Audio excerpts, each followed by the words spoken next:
Live from JMT Studios, it's time for Two Jersey Kids, the best video game podcast on the planet.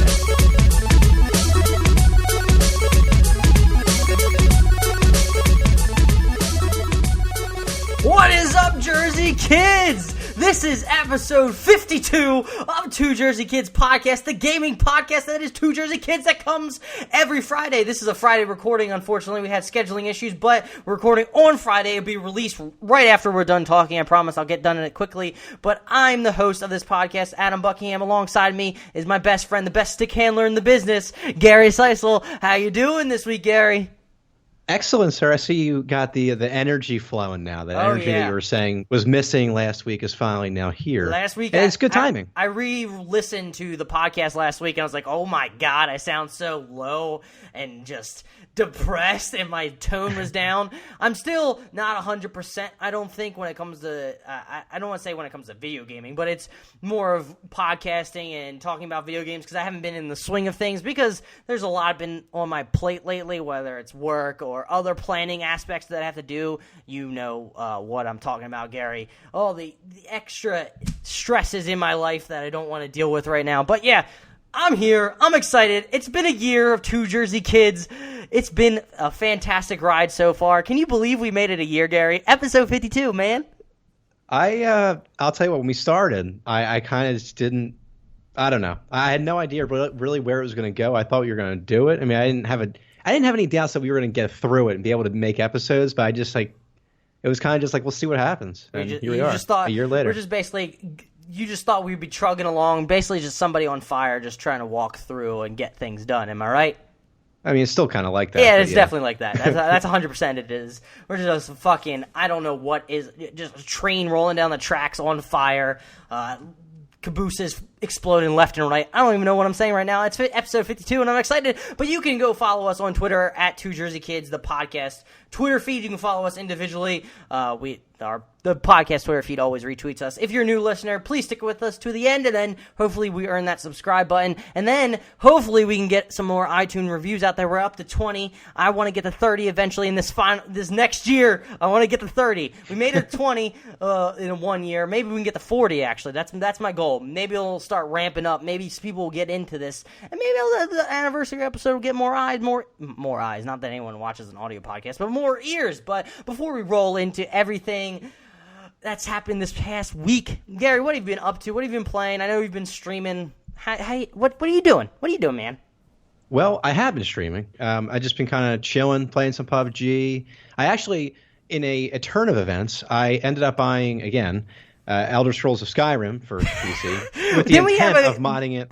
Did we have a conversation about how the fact that you were probably going to buy it multiple times more, like way back when? And I yelled at you, calling you a puppet, and I was completely right. Yeah, well, I absolutely knew I was going to do it. And see, the reason is because with Skyrim on the PC, though, I can mod it to the point where it isn't even Skyrim anymore, which, by the way... This isn't the remastered version? This is the original Skyrim version of it? It's so much cheaper. It really, there's no difference between the two. They think, I don't know why they even released it on the PC, the remastered version. But I got the original version, and now I'm basically modding it. But the mod that I downloaded is called Enderal, which I actually mentioned a long time ago. Way back when I didn't have a PC. And it's like a total conversion mod, meaning that it's a completely new game just built off of the Skyrim engine and like the bare bones of the game. So I've been playing through that recently. Not too much. I haven't played I may have played a couple hours so far. I haven't gotten too far into it yet, but it's amazing what these people can do. It's like I was honestly just stunned. I mean, they have their own orchestral soundtrack that they made just for this mod. They have obviously full voice acting. All these people are were hired, or I guess hired by this company, if you want to call it that. And it's really impressive. So I have to kind of get more into that. I was thinking about streaming it, strangely enough, but go for it. We'll see. We'll see about it though. But yeah, it's been a lot of fun. But yeah, other than that, I've been playing PUBG and kind of just grinding away at the game. But I heard you were telling me over the texts that that mod was actually more difficult than Skyrim itself. Is there a reason why? I think so. Yeah. Well, the reason is that they don't have level scaling in that game when it comes to enemies. So where in Skyrim you could go anywhere in the world and everybody would match your level, It's not like that in this game. So you can run into different areas of the game and get slaughtered by an enemy that's like, level 15 and you're level 3, and you'll just get destroyed. So you really do have to kind of like, it's kind of like an MMO in a way, where you have to build yourself up and then you can face certain areas and certain enemies. That's kind of cool. So it's a totally different leveling system. All these different skills you can get. It's fascinating. Really. I wonder if the story is going to captivate you, Gary. Has it been so far? I'll tell you what, the first 5 minutes of the game, you kind of start off in like a dream state. Yeah, that's the one part I remember before my laptop crashed, and that's what intrigued me. And it's really creepy, actually, that whole thing. So that drew me in for sure. The story is definitely interesting. It's one of those things I have to dive into over an extended period. I hate, one of the things that I think kills sometimes my immersion in these types of games is playing a game and only getting like an hour taste of it and then not getting into it. And I'm like, do I want to go back? So I had to take a few hours of my time and finally get into this game. That's been my issue in the past with when it came to certain games, like Metal Gear Solid 5. I hopped in and then we're moving and then I never got back to it, and I don't feel like going back to it. No offense. Neo, another one. I think something else came out around that time. Oh, I was immersed in it, and then Horizon came out. I was like, everything for Horizon, so I dove in. Loved that game. There's plenty more examples. Wolfenstein I dove in, but I think I could beat that, but I was diving into the next one, or the little DLC that was released, and then Uncharted came out around that time, and I hopped into that instead. Or that could have been, there was something with a Wolfenstein, and then Dark Souls, and then Uncharted. It was like a chain reaction of games that came out that sort of detracted me from other games, and it's kind of sad when you go back and think about it, but I definitely got, I think I got my money's worth when it came to the game. I don't feel necessary to go back to play it. If I felt like I had an enjoyment in that time period, it held my attention for that period. I don't feel the need anymore to 100% complete anything anymore. Maybe that's just the way I am now. I got the amount of value that I wanted out of it, but I don't feel the urge and the stress to finally finish everything story-wise when it comes to a game. See, I've never felt that way ever in any game, really. Like, I like playing through the story and stuff, but like I'll play the game until I'm basically done with it. Like if it's like, Oblivion, for example, back in the day, I like that game. I love the main story. I completed the main story, completed the side quests, and then that was it for me. I didn't feel the need to like, all right, I'm going to complete every single quest in this world right now and find everything. Like, I'm not talking about completing everything. I mean just like completing, like maybe finishing the story or finishing that portion. So I don't even feel the need or the urge to go back and finish stories when it comes to games, even if I'm into them now, just because really now I'm sort of realizing that sometimes certain portions of my time are more valuable, and if I find more value of reading a book or studying coding or recording a podcast like this one or a future one down the line, or there's more value you can add to your life besides just playing video games, even though I love them and I feel like they add value to my life when I play them. It's nice escapism. I get into the story, the immersion, because some games can immerse you in that way. Hellblade is an example of a game that released recently where people have been enduring it, how the storytelling with the audio, and you can get immersed in that. But now I feel like I get my value out of it, and I don't feel the need to sit down because I don't want to get completely 100% sucked into the game, because there's a lot of things going on around in my life right now, so I can't get sucked. So I'm saying other people that are in my situation or feel the same way that I do, don't feel begrudging to finish a game. If you don't feel the urge to go back and finish a game because it's not calling you and it will just make you sad and annoyed that you're back playing this game, don't go back. Don't go back. I mean, you got your value that you wanted out of it. What's the point of going back if it's just going to make you feel hatred? You never go to the dark side. Never go to the dark side. But you know what I mean? When I sometimes go back to games where I feel like I need to go back. It's not want to go back. I feel like I need to go back. And that's when I lose enjoyment from the game, when I feel like it's more of a chore than an actual privilege or a pleasure. And that's where it's finally switched in my brain, is if I don't feel the need to go back to a game because I want to go back to the game, I'm not going to hate on myself for not. I got my enjoyment out of it. I got whatever, it hit a certain threshold, and I'm fine with it. I had the same thing with The Witcher, really. I mean, I know I've said this multiple times, and I know people will probably hate me for even saying this, but yeah. I can hear the pitchfork mob rolling up our doors right now, Gary. Well, it's one of those things. Like I liked the idea of The Witcher, and I love the world was. The game itself is a masterpiece. I'm not going to deny that in any way. It wasn't something that I sank a ton of time into this game, and probably, I don't know, a couple days worth. I think that's pretty substantial, at least for, to get an opinion on the game. So I'm not one of these people that played an hour and was like, oh, this game sucks, dude. No, I played a couple days worth here. So yeah, I never got back. I played that game for like a couple days, and then eventually I was just kind of like, I don't know. I just don't know if this game's for me. And I kind of got out of it, and I didn't go back. But I kind of just felt like I always had to replay it. Maybe I can get into it this time. And I did it a couple times, but it just didn't happen. Funny enough, it's still sitting on my shelf. So maybe a replay is in the future. But maybe. Yeah, I know what you mean, though. For the fifth time, trying to get back into it and never getting back. I've replayed that multiple times, and I can never completely dive back into it. And it feels like blasphemy to say that, especially when you go to the Reddit hive mind or Internet hive mind, and you're like, how dare you? But I mean, I just don't. I mean, I'm on this kind of minimalistic kick now. I don't want to call it a kick, but that's where I'm sort of. I feel like my values now have changed. Like listening to people talk about minimalism, and it's just keeping things in your life that add value to what you want, and not overindulge or overconsume. Like I don't feel the need to now rush out and purchase everything that's on sale or purchase every game that's coming out. I want to go and make sure I pick the one game that'll satisfy me.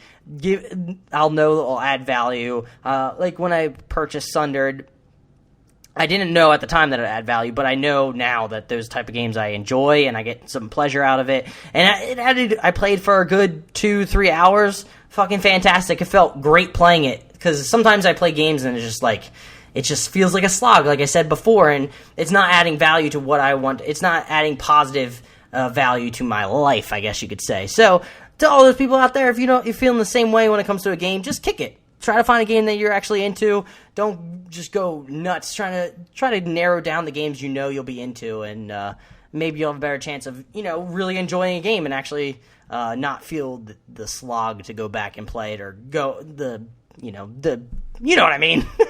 I can't get the words out anymore. I keep saying I'm sorry, guys. Don't hate me. You see this, everybody? It's a year of Two Jersey Kids, and we're offering life advice now. It's amazing. I'm telling you, we've come so far. Before, we were nervous to even say a thing. We're like little scaredy cats that talk about anything. But now, offering life advice. May I just say, that's another thing, too. I'll never forget, not even episode 1. I'm talking like episode 1 through maybe 10. Mm-hmm. Trying to get into the podcast was such a, I don't know how to describe it. It was kind of terrifying. I was like, oh my God, I got to now get my brain in the right mode. And now I'm just kind of like, you know what? I'm going to sit down at this chair. You're going to hit record. And here we go. We're just going to chat. We're going to do it. Yeah, and this is how it's going to be. And it took a while to get to hit that stride, but we finally got there. I remember the first time we tried to record, it took maybe 30 minutes for me to finally hit that record button. Yeah. It was nerve-wracking. It was nerve-wracking. And if anybody out there is going to podcast or do any of that, I do suggest doing a dry run. I was lucky enough that I did a dry run when I recorded a podcast before Gary. It wasn't video game related. It was science related. And I realized then, I was like, holy shit, for some reason it's really difficult. But now it's gotten smoother and smoother when you realize it is not really, you're not talking in front of a bunch of people. A bunch of people may hear it, but now it's just, an interaction between friends, or if it's just a single person, it's just you talking, speaking your mind.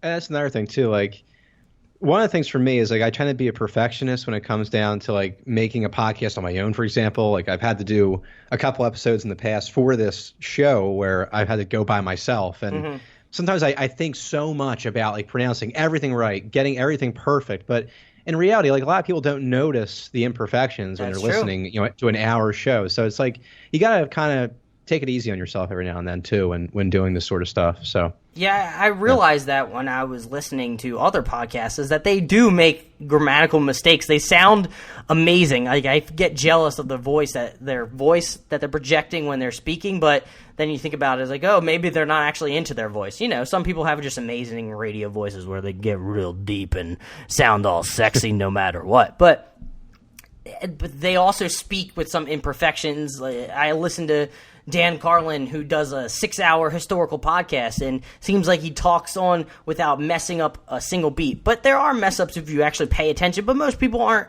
paying attention and listening to it, and that was the thing that we had to get over, worrying about every little tiny thing that we're saying, making sure that it sounded right, getting in our head, because I remember in the beginning I would say things, and I realized, like, I would start thinking in my head, is like, shit, am I rambling too much? Am I talking too much right now? Now I ramble free balling it left and right. Yeah, buddy. It's crazy. It's been a year. We're not even into This Week in Gaming, but I think it's time. Do you have anything else to say before we hop into this? No, let's just roll right in, man. All right, let's get the shit on the road. Time for This Week in Gaming, brought to you by Gatorade, but not really. It's Moby Games. Gary, hit me.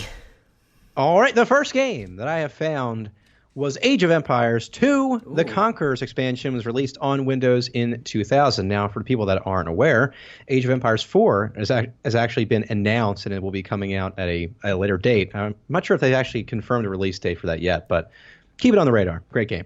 Now, per Wikipedia, Age of Empires 2 The Conquerors featured 5 new civilizations, the Aztecs, Mayans, Spanish, Koreans, and Huns, 4 new campaigns, 11 new units, 26 new technologies, new gameplay modes, new maps, and different minor tweaks to the gameplay. The Conquerors added 4 additional single-player campaigns. These are based on Attila the Hun's rise to power, Montezuma's defense against Hernan Cortez, and the adventures of El Cid. Now, the 4th campaign, Battles of the Conquerors, is actually a group of unrelated single scenarios, each based on a significant historical battle. These include the Battle of Tours, the Saga of Eric the Red, and more. Now, overall, this game would do actually pretty excellent score-wise, reaching 88% on Metacritic and 82 out of 100 on IGN. Now, in my personal experience with this game, I actually bought this game, I would say about 5 or 6 years after it released. I was always personally a huge Rise of Nations fan. That was kind of my thing. Yeah, baby, you got it. It was just like that real-time strategy was just awesome. The fact that you could see like your nation building up, and you could fight wars and see guys go at it in real time. It wasn't turn-based like Civilization. I was a big fan of that game, but I bought this game later on, and I never personally got into it that much, but I always respected the game for its impact on the industry and also the genre in real-time strategy. So it feels like it's been a while since we had those real-time strategy games, like a large one come out. It's now Civilization seems like it's taken its place. Turn-based strategy makes things more I don't want to say simplistic, but less hectic when it comes to real-time strategy. Seeing professionals like playing StarCraft, they're clicking left and right, making troops, going nuts. And I remember playing Lord of the Rings: Battle for Middle-earth way back when on the 360, and that was hectic too. Trying to play online, building up a army. It adds a different wrinkle, I guess, to strategy games, where it seems like there are some strategies when it comes to taking, but I personally like the turn-based because I have time to think, but it's been a while since we've had those type of games, and I feel like they need to make a comeback because I think there's a place for them. And that's the thing. I was always disappointed because they had the Rise of Nations original game and then Thrones and Patriots, the expansion to it, but they never made a Rise of Nations 2. They made a Rise of Nations mythology-based game, like a Rise of Legends it was called, and I'm not into the legendary, like the legend stuff. I know they had, I had Age of Mythology back in the day, which was kind of like a spin-off of this game. And I just never got into it. I'm not into mythology and that kind of like Greek god stuff. So ooh, that's up my alley. Yeah, I don't know. It just never called to me personally. But yeah, I would love to see a real-time strategy game come back because you don't really. One of the things I loved, like you said, is the whole hectic atmosphere of the game. You don't have time necessarily to plan for, someone to attack you from the north or the south. You just all of a sudden get attacked, and you're like, oh fuck, I don't have a military, I can't fight back. So there's a lot of things that you have to think about in real-time strategy games that you don't have to think about in a game like Civilization. In real-time strategy games, I would always get excited when it like worked out perfectly where your armies would just clash at the same time, especially if you planned it out right, if you have your archers in the right position, maybe flank, or it did work out a certain way, like if you just ended up positioning your units properly. I always go back to Lord of the Rings Battle for Middle-earth all the time for my real-time strategy, because I had such fond memories of playing that game. There was 2 online people. This is go back to when online was a newer feature where people weren't complete dicks when it came to playing online. I met like 3 really cool people online, and we actually got together every time we were on. If we saw all of us on 360, we'd automatically go into a party chat, then go to Lord of the Rings Battle for Middle-earth, and then we would be playing like 2-on-2. Sometimes we would be trying to do 3-on-1, where the one person was in the main, like if you like Helm's Deep, for example, or Minas Tirith, like the big city that was blocked by a bunch of walls. So the other 3 would be trying to conquer that city. It was really cool. It gave me fond memories of way back when. Thinking about it now, it makes me a little nostalgic. I have to say I missed that same time period as well, where I got along with people online and sought out people and tried to talk to them, but that's a different discussion. But actually, one last thing about this game. I remember playing this game with Adam all the time, and I don't know about anybody else maybe that's played this game, but we always seem to get into these endless battles. Like you would I remember there was multiple times where you would have battles on like a border of there's like one nation in front of you, you're on the other side, and you're just fighting nonstop. This like, Rise of Nations? Constantly. Yeah. Uh-huh. I've had like endless battles in that game, but it was always kind of annoying actually, but also fun at the same time. But anyway, it's irrelevant. Let's move on to GoldenEye 007, released on the Nintendo 64 in 1997. Again, per Wikipedia. The game features a single-player campaign in which players assume the role of British Secret Intelligence Service agent James Bond as he fights to prevent a criminal syndicate from using a satellite weapon against London to cause a global financial meltdown. The game includes a split-screen multiplayer mode in which 2, 3, or 4 players can compete in different types of deathmatch games. GoldenEye 007 introduced stealth elements not seen in previous first-person shooter games. Now, David Doak, who was a writer for the game, actually talked about this a little bit. He said that I like how you wrote it in the Google Doc. David Doak's words.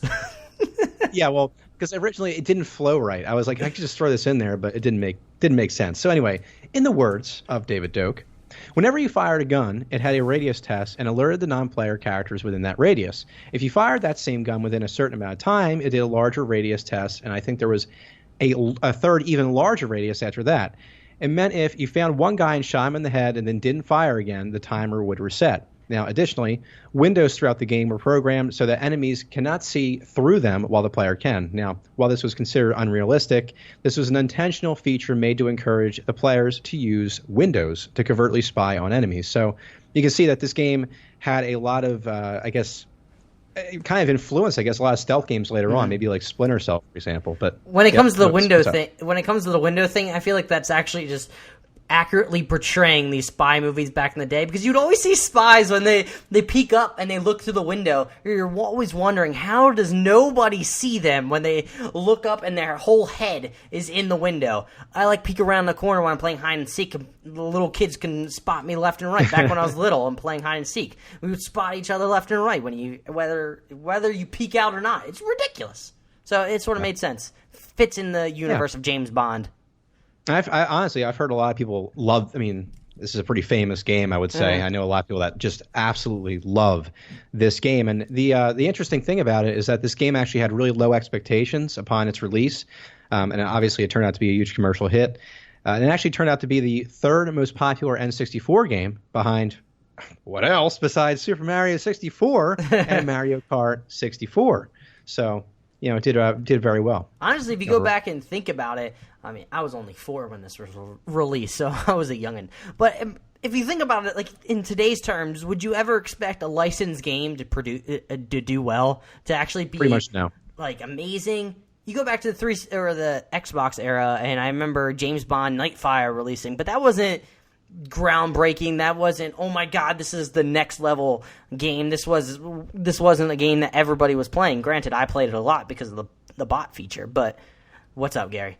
The one thing about that, though, is that at that point, you had a lot of other games that had kind of also done like what this game had done, with like But Splinter better. Cell. Yeah, exactly, and improved on that, like on the stealth elements and made it more realistic. So I guess it's hard to be groundbreaking later on with a GoldenEye game that isn't, or a James Bond game that just isn't like, I don't want to sound so millennial, but I've gone back. I've played this because I had an N64. I got retroactively way back in high school, I think. And I had this game actually to play, and I remember not liking it at all because it was just controls going from like Halo to back to this was just god awful. And I was like, why did anybody love this game at all? Graphics obviously were piss poor comparatively to the 360 or the Xbox era or 360. And so don't hate me, people out there, since I'm a millennial. This is what you have to deal with. I'm sorry. No, honestly though, the controller, like the one thing that I've noticed when I've gone back to play like Crash Bandicoot or something like that on the original PlayStation, the controls absolutely do suck. I mean, you're trying to use that directional pad instead of the analogs. That sucks. I'm sorry. That's terrible. And what was it, last week we talked about the new 64 controller coming out, or was it 2 weeks ago? I can't remember. Where it'd actually be a normal controller comparatively instead of the 3-pronged behemoth that is the N64. Did they think that the human race would become mutants by the time that came out? I don't understand. I just feel like it was one of those things in the 90s to make things that looked really cool but kind of ignore the whole functionality aspect. Like it had to be one of those things. But anyway, folks, that has been This Week in Gaming. Take it away, Adam. It's time for the news. There it is. I was waiting for it. You don't say it all the time, so I sometimes have to slip it in there just so it's consistent. But apparently there's been, shockingly, Gary, issues with the SNES when it comes to pre-orders. And I was going to, normally I take like articles and get snippets from it so I can, slow it down. But I kind of want to, this guy goes through a rant of what loyal Nintendo fans went through in the past 18 hours when pre-orders were finally up and at them. And I just want to go through the rant, which I kind of appreciated and kind of enjoyed. So he starts. Is it he? I don't want to say he. Yeah, he, Sean Hollister over at CNET, starts by writing, "We woke up this morning to find that Best Buy and Amazon, 2 of only 6 retailers pledged to carry the SNES Classic, had launched their pre-orders late at night or in the wee hours of the morning at 3 a.m. with no warning signs whatsoever. We didn't find any email notification in our inbox even though we signed up. We discovered that many of us, we're far too late, that Walmart opened pre-orders at 10 a.m. Pacific sharp. Again, with no warning whatsoever. Walmart sold out under 2 minutes. We eagerly added the SNES Classic to our Target digital shopping carts at around 10:15 a.m. Pacific Standard Time. Again, assuming we were lucky enough to see someone tweet a link because Target didn't tell anyone in advance, only to see Target steal it right out from our cart after we finished entering credit card info. We had the same result later in the day. We refreshed the GameStop.com like a man after the company announced it would offer the SNES Classic pre-orders today, starting at around 10 a.m., but only found a placeholder page. That was before the site crashed under the weight of fan enthusiasm. We're still having trouble getting the page to load. When we realized you had to actually go to a physical GameStop store to order the console for its normal $80 price instead of the overpriced bundle, we ran down there only to stand in line while the store waited for its point-of-sale terminals to actually let them issue pre-orders, and many of us walked away without one anyhow. We tried the GameStop app where the SNES Classic was indeed showing up as available for pre-order with or without bundle extra, only discovered we couldn't add it to our cart or purchase one no matter how many times we tried. On the way back, we got excited when we heard that ThinkGeek was selling the SNES Classic too, only discovered that GameStop-owned company was jacking up the price with even pricier bundles than the ones that gave us pause at GameStop. In the afternoon, we discovered that the 6th and final major retailer we pinned our last hopes on, Toys R Us, wouldn't be offering pre-orders to SNES Classic at all. He goes through a rant and continues on with his rant, and there's just a summation of the issues that was going on with the SNES Classic pre-orders. And Gary, does this surprise you at all? Is this frustrating at all? Especially, it just seems like Nintendo didn't learn their lesson, or maybe this was a fault on the retailers. I don't want to just hate on Nintendo, but it just seems like somebody, somewhere, shat the bed hard. Am I right? Yeah. I mean, it's not really surprising to me. I mean, I remember I like we were talking about this. on the Google Doc. You just put lol. Yeah. What else can I put? Seriously, at that point, I was also tired last night, so I was kind of just hastily writing things in. But yeah, at this point, it's just what else can you say? I mean, we were talking about this, I think, a couple weeks ago about how they were going to produce more units to basically prevent this from happening again. Guess that didn't happen. I don't know. Maybe they. I mean, the whole thing with Walmart not even telling anybody about the pre-order date or time, I mean, that's just ridiculous. That's such a terrible job at trying to get a product like this out. Or the Amazon not sending out email notification when it was available. Because I know I signed up for it. I didn't get shit.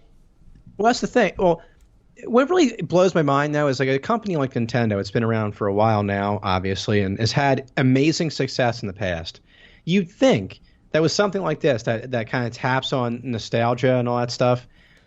You think they would want to cash in on it because they certainly could. There's a lot of people out there that would buy this, but if people can't get their hands on it, they're not going to. 3 months later, they might not think about it and go back and buy it. You're missing your window here to release this and get people interested in it, and they continue to fail at that, and it's so mind blowing to me how a company can do that. And you're not even considering the fact that 3 months down the line, even if they do want it, it may not actually be available. And they say, "Mate, that person may say, F it, I don't feel like going out and trying to search for it. I don't want to search high and low for it. This is something that should be available for people to order easily, especially because you saw in the NES Classic, there was such a hunger for this Classic Edition, and there's even more of a hunger, I believe, for SNES Classic, just because everyone holds the hits in such reverence that people adore this console, and I was excited to pre-order this. I was excited to get this. I want this because I feel like it will, quote-unquote, add value, especially for $80. I get a bunch of games, old games I've never played. I just feel like these are type of games that I can also introduce Marta to, the old-timey style game. It just seems like this would have been perfect purchase. But unfortunately, no. Yep, they botched it again, and you wonder. See, I'm not being a Nintendo hater here, folks. I'm seeing this from an unbiased perspective, and I'm very puzzled still. So I'm not hating on anything. I'm just completely mind-fucked by the stupidity of this company. Whatever. Sorry. We'll see if they get their shit together. I've actually looked to see if they actually have. I doubt it. It's taken them a while to ever. I mean, the Switch is still a fucking shit show of ordering that online or getting that anywhere. It's always out. Or getting the ridiculous bundle for when it comes to that. I think I saw something kind of funny on Twitter. I forget who tweeted it out, so I don't want to take credit. It was like, new Switch bundle where it's like the Switch and then it was some random I can't remember exactly what it was. It was just the most random things together. It was like, I don't know, say like a bike and a pound of raw meat, and they said $400. And I just thought that was kind of funny because that's what you see with these bundles. They package together random shit and up the price, hoping people will buy it, which they did with the NES Classic. So we'll see if that happens again. But I don't want to get frustrated anymore about this. So moving on. There's a lot of stuff when it comes to Final Fantasy 15 news that came out this week, so I sort of packed it into one. So, Allison, if you're listening right now, pay attention here because your game, Final Fantasy 15, is getting a lot of information released for it. I couldn't think of anything clever to say, so I just sort of died down there. Starting off, Square Enix has now confirmed that the superpowered version of the console JRPG will arrive on PC in 2018. Game director Hajime Tabata told Rock Paper Shotgun in an interview at Gamescom, quote, I think one of the biggest things PC players can expect is mod support. We definitely want to do it. We haven't actually managed to get our full modding policy or discussions on that finished, but at the moment we do really want to do it. We'll have full details around all the time, end quote. Gary, since you have a PC now, are you going to get this? I know Allison, I shouted out to Allison. She shouted to you that you definitely should get it. Especially because there's apparently multiplayer going to be added to this game, and I did enjoy the game when I played it. I liked it a lot. It kind of gave me vibes of sort of like a Monster Hunter type deal, where it's more actiony, less JRPG style, sort of with large monsters. I didn't really get too much into the story. Sorry, Allison. I didn't really hop didn't really connect with the story, but I really enjoyed the gameplay. I felt some things could have been altered with the game, like the fast travel with the car was kind of bullshit and boring. But that's just me. But I do think it's a very good game, and I would think you should check it out, Gary. I'm thinking about it for sure. I've been loving the PC gaming. I'll be honest with you. I haven't really touched my PS4 in a little while now. It sucks. You should now with the codes we just got, which we can't say for what game. True, and actually, that's very true. I will absolutely. But I'll have to take a look at this game. I know I always say that, but I have time. I think I need to honestly save up some cash. I've been getting hit with the student loans recently, so it's been kind of tough. But I'm not much of a Final Fantasy guy, but I mean, if you could get into it without really playing previous games, I'm sure I could also do the same. So it doesn't feel like when you look at a JRPG or classic JRPG where it's turn-based, a bunch of things in your inventory, a lot of things to consider. There's some things to consider, like food, eating food, which will give you boost, but I don't think it'll hurt you if you don't eat for a little while. But other than that, it seems like it's more action-paced, it's more jumping around, attacking, doing different combos with your party, and it's kind of a cool Monster Hunter style, going around collecting contracts for certain things, of defeating certain monsters. Some could be just a party of the same type of a monster or a beast, or it could be some quote-unquote elite style thing out there that you find at night or something along those lines. It's really cool. I really enjoy it. But moving on to the second item when it comes to Final Fantasy,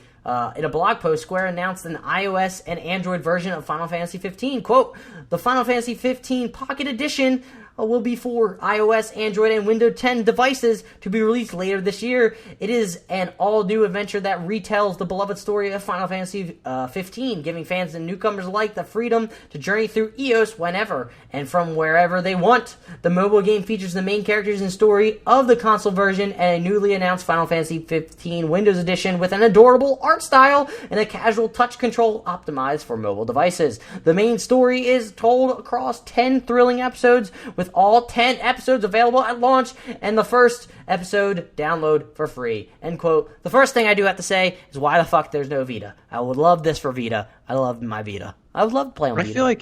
I feel like the Vita is actually a better place to bring it than this. I'm still not crazy about mobile gaming, and honestly, it isn't the fact that it's just mobile gaming and I hate it. No, it's the fact that this type of game, I mean, I've played, for example, KOTOR. I'm going to throw that in there. So of course. Of 2 Jersey Kids. So, of course, I got to throw in Knights of the Old Republic. I played that game on my iPhone, and, like, it's okay. It's functional. But it's not – it doesn't feel right. It isn't convenient, you know, and that's the full game. Now, this, for example, has been kind of – this, for example, Final Fantasy 15 has been dumbed down. I mean, you have 10 episodes, so it's different.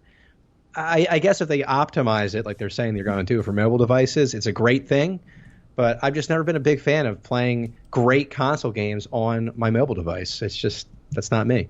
I do think it's the art style is very adorable. And sorry I was laughing while you were talking. I just started picturing, you started talking about KOTOR, made me chuckle, and then it made me think of the stupid Planet Aliens or what Ancient Aliens meme that you see all the time. The thing that we talk about, but with you instead, with crazy hair and saying KOTOR 3, it's coming. I promise. You could use that with like Half-Life and all that jazz, because there was a story that I didn't feel like talking about a writer with Half-Life. I'm tired of Half-Life 3 talk. It's never coming. I'm sorry, people. Sorry to get your hopes up or hopes down or crush your dreams. I don't fucking care. I don't know what I was saying, but yeah, it is interesting that it seems like, especially Square, they're leaning more into the episodic style storytelling when it comes to certain things. I saw when they were going to remaster Final Fantasy VII, they said it's going to be in episodes whenever that finally comes out. I don't know, it just seems like some developers are now leaning more into the episodic nature, and do you feel like that's sort of a cacophony of now Telltale? You see Telltale doing good things with their episodic series. Now you see like a game like Life is Strange doing well, and Hitman, another example. Do you just see this as a progression, or do you think it's just going to hit a plateau like always, like with open worlds? Because sometimes it just seems like certain types of games hit just a peak of max release. Like a few years back, open world games were all the rage. Everything was open world. Nothing you could find wasn't open world, it seemed like, and now it's died down more. I could see this with episodic games, or maybe this is just a way for developers to make not a quick buck, but periodically make money on a certain title while they develop other titles along the way. It's possible. I mean, I honestly, I don't know, man. I think that open world games are still alive and well. I mean, I still think it's kind of like... I remember seeing like open world up the yin yang. Like every every developer under the sun was developing an open world, and some of them were just garbage. Yeah, it got really old real fast. It's like, look, I love open world games, but like, open world... Hold on, let me look at the game wall here. Open world... Well, this is awkward. I don't even know. I don't know. Awkward audio? I'm trying to find a game where that would be so ridiculous to have open world, but I couldn't. I'm sorry, guys. It was supposed to be funny. It wasn't, but whatever. Who cares? Open world Teletubbies. There it is. There we go. Something stupid. There it is. It's something fucking dumb. Do you remember Teletubbies, the fucking baby in the sun? Like, what was that? I felt like, as a little kid, I felt like I was tripped out on something watching that damn show. I saw glimpses of that show, and then I was like, I'm kind of terrified. I'm never watching this again. I think I watched like 1 or 2 episodes way back when I was younger, and I was like, I'm going to go back to Barney or something. This thing is fucking crazy. They had TVs. They had TVs in their stomachs. Like, what was happening? Did they even talk? No, they said random, oh, po, like that. They're like quick little sounds, and then you had a narrator, really like a strong voice speaking to them. It was strange, but I'm just going to keep rolling on with the third and final Final Fantasy 15 news. Square Enix popular RPG is getting a free Assassin's Creed-related timed expansion due the 29th of August, lasting through the 31st of January. Dubbed the Assassin's Festival, this brand synergy expansion sees Noctis dressed in the familiar garb of many of the Assassin's Creed lead, and it looks like the whole town is in on the gang as the main metropolis of Lestalum. Sorry, Allison, I'm fucking this up. Lestalum is celebrating this most murderous of holidays. This seems so random. I guess people do like Assassin's Creed, it seems like. I think that's why it just seems like such a random crossover. You're seeing more and more crossovers now with Ubisoft when it comes to Mario Rabbids first, and now you have Square with Assassin's Creed. The only crossover I remember is Final Fantasy with Disney when it comes to Kingdom Hearts, but now this is getting a little strange and out there. Isn't this kind of strange to think that? Aren't people tired of Assassin's Creed? And now you're like, oh yeah, this is fresh. Let's just combine Assassin's Creed and Final Fantasy together. That'd be great. I don't know. I don't know. Maybe it's to bring buzz. I mean, it is free, so that's exciting for people if they want to hop into the world and be dressed up as assassins. Oh man, Assassin's Creed needs to die. Let's be real. Fucking Origins. I'm going to say it out there. I know a lot of insiders when it comes to IGN or GameSpot or wherever are fucking wanking their proverbial dicks, whether they're guys or girls. They're figurative wangs. They're getting excited over Assassin's Creed Origins. Like, they're just getting so excited about this game, and I've seen it. I looked at it for E3, and it didn't tickle my fancy. It didn't tickle my giblets. It looks kind of crappy. I'm not gonna lie. I don't want to be like I don't want to be like the Skip Bayless of video games taking hot takes or anything. But it doesn't look good. I'm just saying that right now. So don't be. Just come back here when it does turn out to be crap, and then we'll see. Maybe it'll be great. I hope it is, but I don't see it. From here on out, you are the Assassin's Creed hater. I was the Nintendo hater all this time. You're the Assassin's Creed hater guy. We're both Witcher 3 haters. It's okay. For sure. Yeah. Not a hater. Just disappointed. Just disappointed. Just didn't tickle our giblets. Moving on. There's going to be another PUBG map. It's shown as a smaller city-based desert map with tall buildings. Blue Ink shared an image at Gamescom this past Wednesday for the next map coming to Battle Royale shooter, and it condenses the action into a much smaller area with a lack of horizontal space countered by new vertical battlegrounds. The most notable feature are buildings standing up to 9 stories tall, despite the buildings towering over the ones in the current Erangel map? Erangel? Sure. They do not appear to offer much in the way of sniper sights to the rest of the map above the second floor due to the windows being boarded up. This sets the stage for close quarter firefights inside individual buildings as the circle closes tighter and tighter to PUBG players. The good news is does not appear to be much, if any, reuse of existing PUBG assets. The new desert map is being developed by Bluehole's new Madison, Wisconsin office instead of in South Korea. Game director Brendan Green explained during Gamescom appearances yesterday that the desert map will feature map-specific weapons and vehicles. The one thing I do have a question before you roll into it, because you're more of the PUBG guy, is how does this work with parachuting in? Is there going to be a lot of roofs? Well, or is it everyone going to go to the city? Like, what's happening, Gary?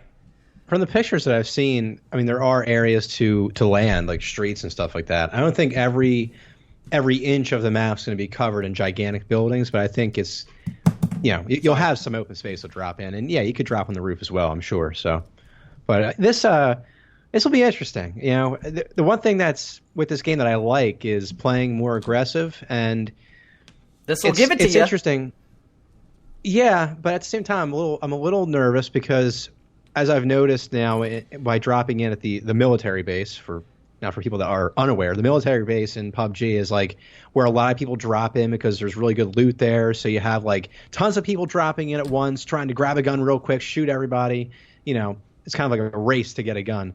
Well, in that situation, it tends to be laggy and you tend to drop frames, and it can be kind of a bitch. So with this new map now being more of like a close quarters map, I'm interested to see how the servers handle it and how the game plays. But I'm very excited though, nonetheless. I'm excited for new weapons, as they're saying here. I kind of like the fact that the map's going to feature specific weapons instead of them just bringing over the same old AKM and M16. So I'm excited to see what they do with that going forward. I'm actually interested to see when it's going to release too. They haven't really mentioned that at all, but hopefully soon. I kind of want some new maps. This does sound cool though, fighting up the building when it comes to And if the last area is just one building, I wonder if like the blue electric field will just rise up the floors, or like will condense the floors from the top to the bottom. I wonder how that's going to work. Like, how do you, when it comes down to the final two, are they going to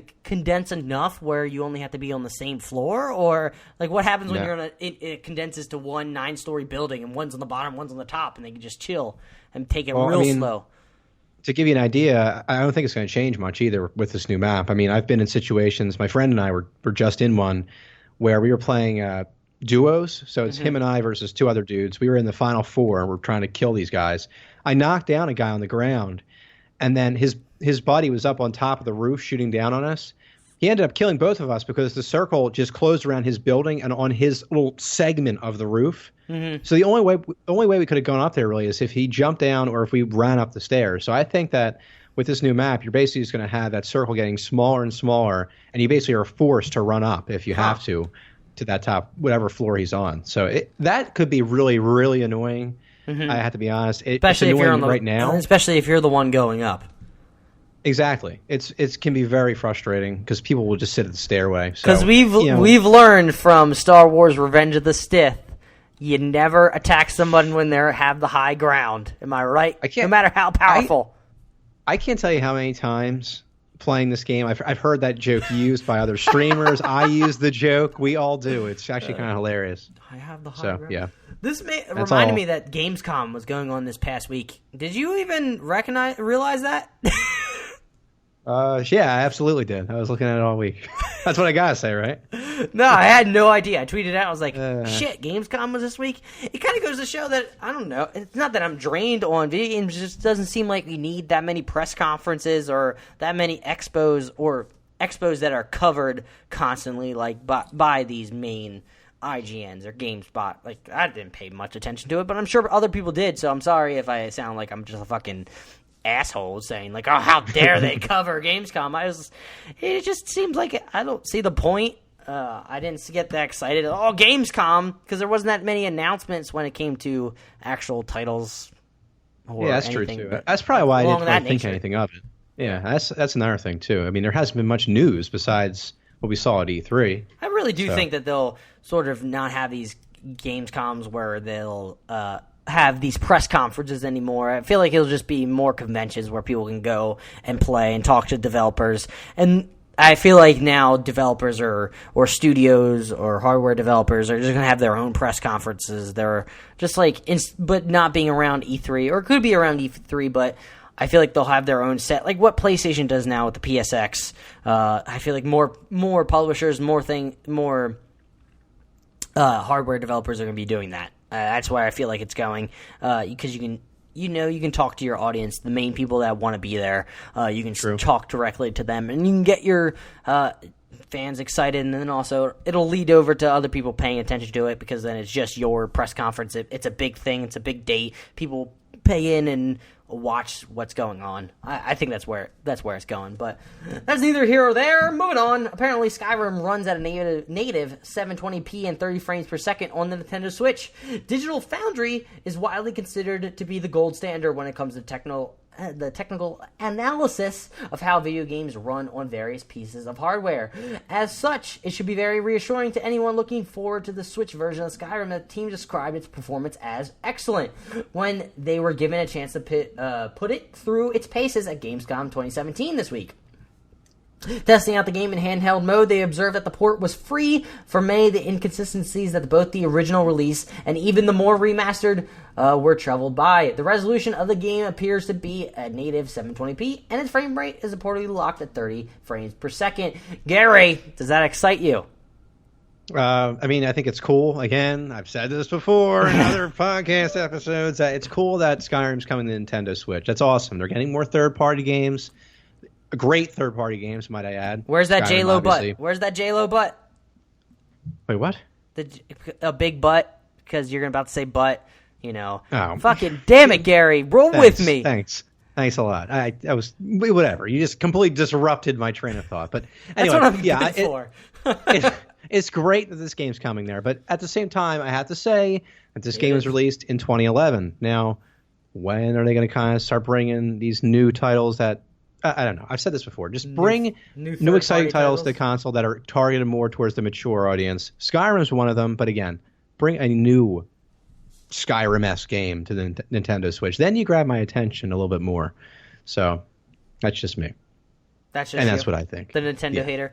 I think it's kind of cool that it's running well handheld. I think it'd be cool running around on Skyrim with, It's intriguing. I definitely think that handheld version where flying on a plane playing Skyrim.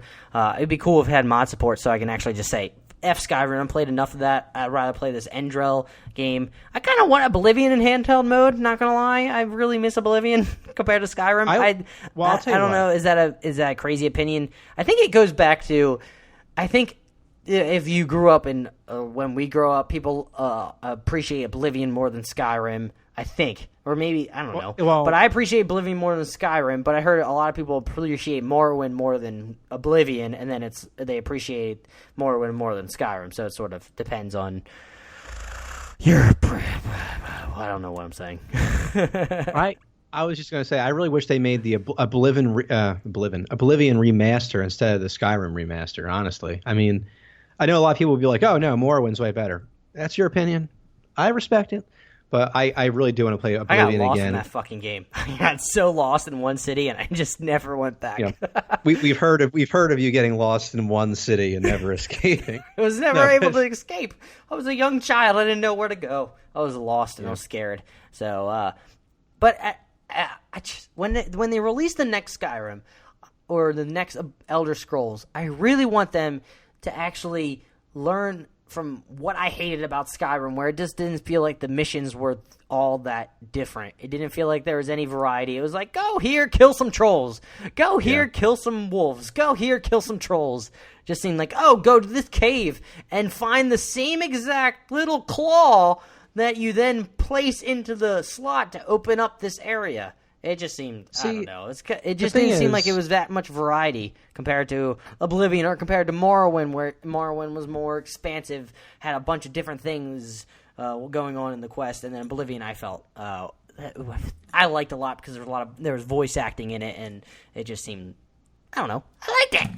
Don't hate me. I don't want to get too much of on a tangent here, but they could do that. I mean, if they wanted to, they could do the Skyrim type quest where you're fetching and grabbing, but make it interesting fetching and grabbing. Yeah. Have something interesting happen. I mean, I felt like with the Dark Brotherhood, I've said this many times, I feel like the Dark Brotherhood quests just were you had to eliminate a target, and you didn't really have to be stealthy. You didn't really have to even be that like much of an assassin. You could just go in there and kill somebody and run away. I mean, run away. Granted, you could do that in Oblivion too, but it just wasn't the same. The stories just weren't as good. That's just me, but you know. That's just Take us, it away. Two Jersey Kids. Follow us on Twitter at Two Jersey Kids. Moving on.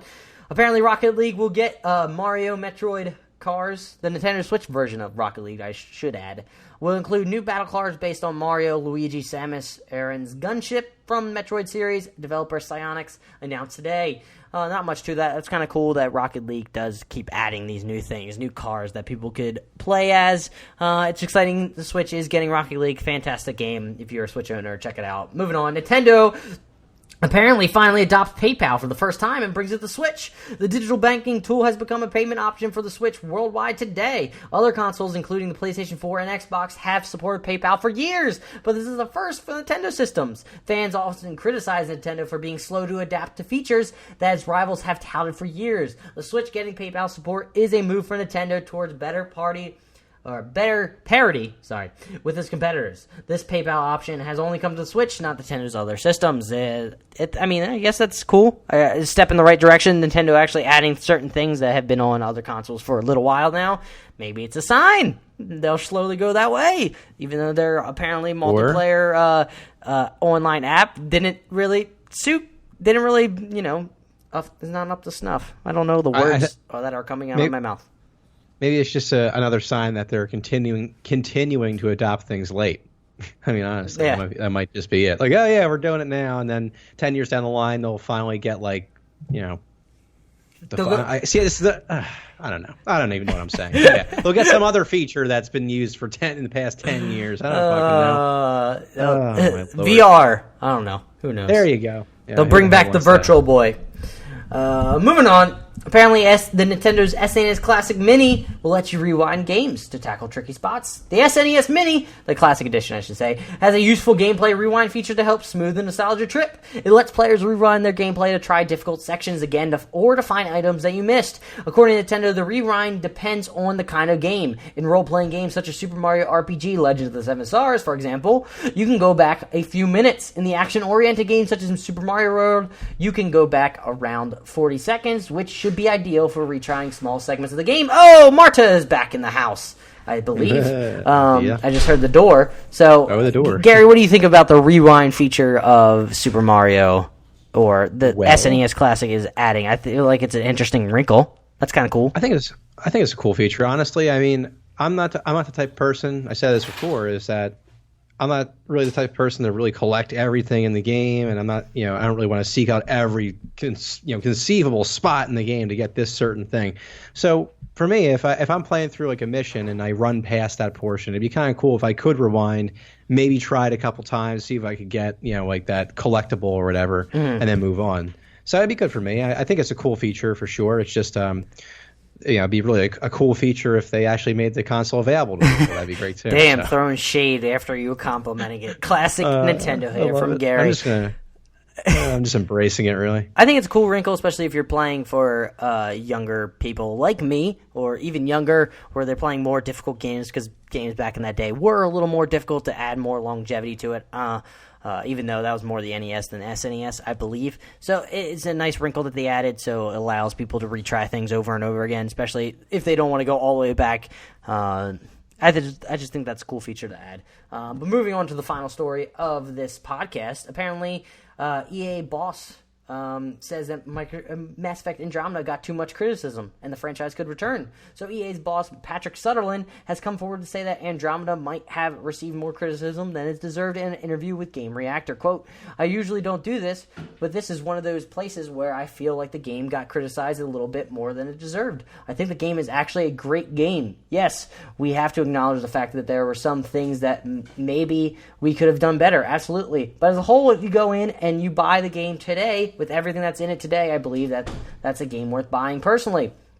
End quote. Sutherland also stated that in an interview that he believes the franchise would be brought back. Quote, for Mass Effect as a franchise that has such a big fan base, and I've been saying EA is not making another franchise. I see no reason why we shouldn't come back to Mass Effect. Why not? It's a spectacular universe. It's a love series. It has a big fan base, and it's a game that has done a lot for EA and BioWare. What we need to be careful, though, is whenever we bring Mass Effect back again, we need to make sure that we bring it back in a really relevant way, in a fresh, exciting way. That's my job, and that's Casey Hudson's job, and BioWare and Mass Effect's team job to figure out what that looks like, and we don't know yet, but we will, end quote. Gary, what are your thoughts? Well, first of all, I don't think this guy really can't whine too much, okay? I mean, I'm not saying he is whining, but this game was criticized, I think, pretty justifiably. The game obviously looked rushed. It looked like it was, obviously it was buggy. It had technical issues. Characters looked really weird when talking and made weird facial expressions. And, there's a lot of things that were wrong with the game. So you can't say it got too much criticism, I guess, or I guess you could say it got a little overboard on the criticism, but it definitely deserved some of it. I think it did deserve criticism. I just think maybe he's talking about people going overboard with the criticism, saying that it absolutely sucked, it was awful, it wasn't worth any of my money. I can understand for the bug perspective, it definitely that thing that did suck. It probably did bring down it did invite criticism, but when they patched out more of it, and I'm sure it's a pretty above average game from what I'm hearing, people do enjoy it. It's just the technical issues that they have of it, and I feel like maybe he's talking on that extent. I don't want to read his mind, but it seems like maybe he's just talking about the over-criticizing nature of the video game industry and how people just say, after they screw up technically, they just say, I'm done with this, F this game. Yeah, it's a shame. I'm a huge Mass Effect fan. I love playing the trilogy, and it's one of those things. I really was looking forward to this game when it was about to be released, and then I just heard about all the issues that the game was facing. So that's what steered me away. And I would like to go back to it. I know they've probably patched and continually patched this game, and they dropped down. They've dropped down pricing of it, and you can probably get it for cheaper on sales nowadays if you're interested in hopping into the Mass Effect universe.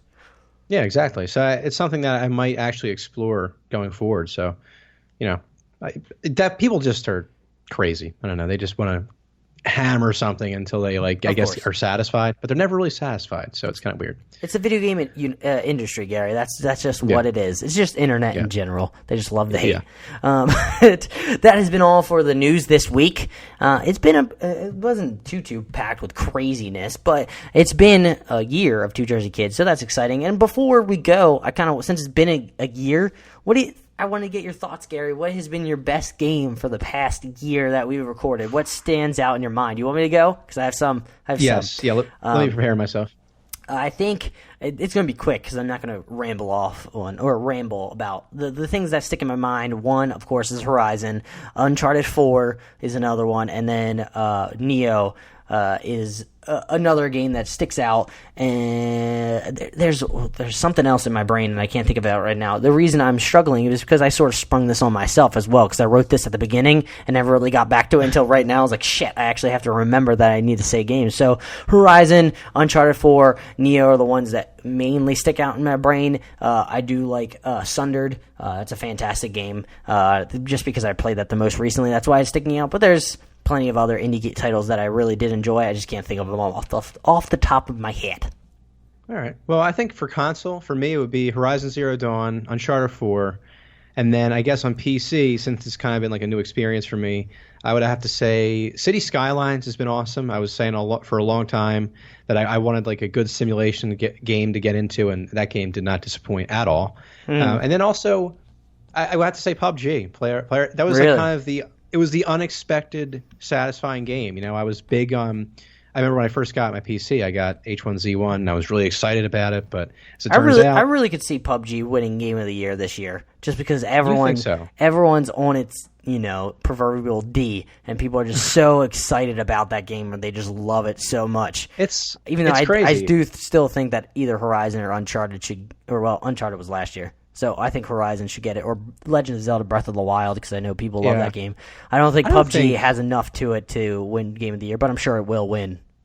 I don't know. It's an early access thing. I don't think it's really the polished product yet. That's the one thing I think that holds it back. There's still a lot of issues, still a lot of things to be improved on. So, but anyway, with PUBG, yeah, that was like the unexpected surprise this year for me in terms of games. I really enjoyed this game, and I always kind of dogged on it for being slow. And while it is slow at times and boring as hell, it can be also extremely satisfying and fun. So, yeah, PUBG, Horizon Zero Dawn, Uncharted 4, and City Skylines XL. Nice. Those are my 4 games, I guess, that were my most memorable and fun for this past year. Solid list. I like that. Titanfall 2. I forgot to mention. Titanfall 2 was another one that I really adored and don't think got enough attention. But, yeah, this has been episode 52 of Two Jersey Kids. A year since we started recording. That's exciting, Gary. Do you plan on streaming tonight since this will be released on the Friday? Yeah, absolutely. I'm trying to stream more by myself a little bit now, I think, just trying to do my own thing. Mm-hmm. But and the reason being, actually, as strange as it is the audio in my streams. I feel like I can't pick up people in my party too well. It seems like they're coming in really low no matter how much I try to change that. So I've been kind of just like, maybe I should just kind of just do a solo thing and try to work it out that way. So yeah, I will be streaming. I don't know what quite yet. You'll tweet out. I'm sure you will. Most likely PUBG, but yeah, this is the easiest thing I could possibly think of. But of course, yeah, that's it. That's it. Well, this has been episode 52 of Two Jersey Kids. Gary, you want to say bye? Adios. We love you and appreciate you all. Thank you all for being here. Again, new listeners, please hit that subscribe button. We do appreciate all the continued listeners. I think we're about to send out like a quick little message on Twitter eventually. Thanking you all the main people. You know who you are. Who's listened to us through thick and thin, all the craziness that we spewed from our mouths. But we love you all. I hope you have a fantastic weekend. Hope you keep playing the games that you value. As I said earlier, life lessons. What can I say? Bye.